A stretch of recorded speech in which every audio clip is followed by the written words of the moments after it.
This week, inside Tarleton Agriculture, we take a look at women in agriculture.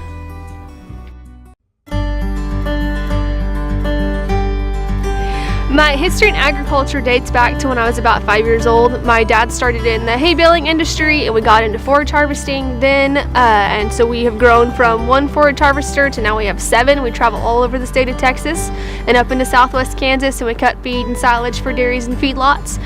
We run about a 200 head commercial stocker operation as well, and in the last couple of years have gotten into the hunting industry. We have a high fence deer operation, and then we farmed about 1,000 acres of land here in Routh County as well. I am a farmer's wife. Females in agriculture is you started as the sewing the sacks of peanuts to a female now can do whatever she wants.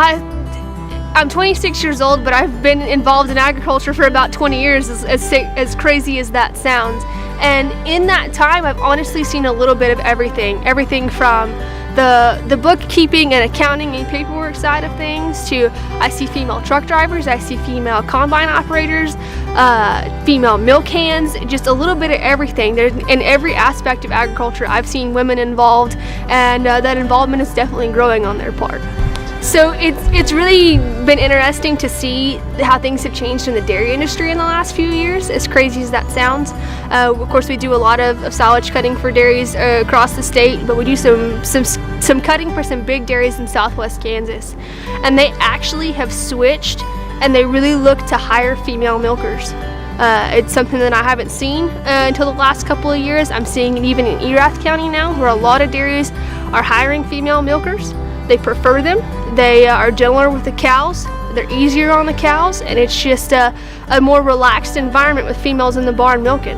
And so it's been really interesting to see that change in something that was a male-dominated job for a long time, and watching females in the milk barn. Challenges as in agriculture, and I said that I would get emotional because you put your heart and your soul in agriculture.